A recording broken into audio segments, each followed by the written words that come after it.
Hi friends, Knife Detector here, and we're going to do a little review of this traveling knife, my friends.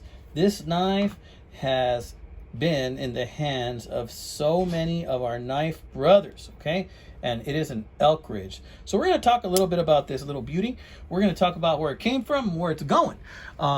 This little beauty was sent to me by none other than Pete, Jersey Knife Guy. He sent me this lovely little knife. He's part of that pass around group, and I have enjoyed carrying this for a few days. This is not a knife that normally I would carry. Usually I like to carry a Stockman that's a little bit bigger than this one, but this knife has many pleasant attributes, and I'm going to tell you what some of those are, okay? Just one tiny little complaint about this knife, and we're going to go over that as well. But, you know, I like to focus on the positive. And check this out. I also got this awesome slip that came with it to keep it in my pocket, and this slip came in so handy. It just slid right in my pocket, and this was made by J.O. Ventures Outdoors. Okay, so he did a really incredible job making this slip. It's just perfect for a small Stockman. Fits it like a glove. Very, very nice, amigo. Oh, and I already sent you the stickers. I hope you get them soon, friend. All right, check this out. This is an Elkridge. Excuse me. Check out the elk. Yeah, let's see if we can focus on that. It's a beautiful little badge, nicely done. I mean, it's perfectly sunken in. And this handle, some type of acrylic, and it's just so beautiful. I mean, I believe it was Tobias that says that it reminded him of the color root beer, and I think that that is just a beautiful way of describing this pretty handle. You know, something about having a pretty knife in your pocket to brighten up your day, something to reach in there and you can touch when you're using it as a worry stone because you got a lot of pressures on your mind. Say you're talking to your boss and you need to just steady your nerves a little bit. You just reach in there and you give this a little rub. You know, if you see this got a few more scratches, guys, it's because of me. I didn't sharpen it because this already came plenty sharp. I don't know if any of you guys gave it a touch up. I wouldn't doubt if one of you guys like Pete stropped this thing up or something like that because it is plenty sharp. Didn't do anything to it. Very, very minor cutting I did with this knife. I mostly just carried it and had it there just in case. Just some minor envelopes that I opened, no biggie. Look at those beautiful brass liners, guys. Nicely done. So nicely done. The gapping is very good on this.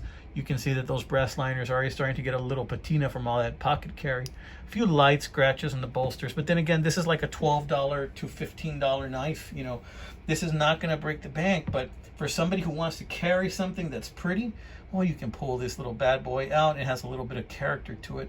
If you're out with your friends and somebody needs a knife or you need to cut something, you can pull this little boy out.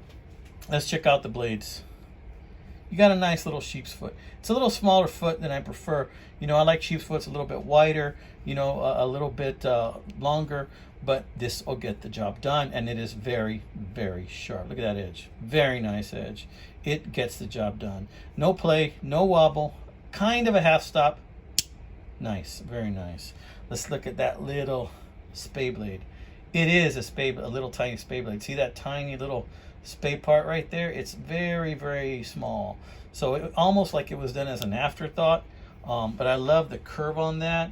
You really can get a good grip on that for maybe some very intricate work where you don't want to cut something that's vital. Plus you can put a little pressure here, not have to worry about cutting your finger. So I like that very much. Very, very scalpel-like sharp. Very nice. And again, no play. And snap closed. Now the only little sore spot I have on this knife is probably due to the fact that it's the blade that's used the most. And right here you can see where, if I were to show you this right here, you can see that the actual blade is not as wide as the actual spring. So I don't know if that's just the way it is, and that's the reason why it rocks a little bit. And there's a very slight play to it, but not much. Just a very little bit. I mean, you can hardly feel it. And I'm going to put it in the half position. There's no half stop, and there's no play in the half stop position. And then when I close it, there's ever so slight movement, not too much on this. So, I mean, I am not concerned with the play on that blade at all. I think that for a Stockman, for it to have a little bit of play, it's not unreasonable.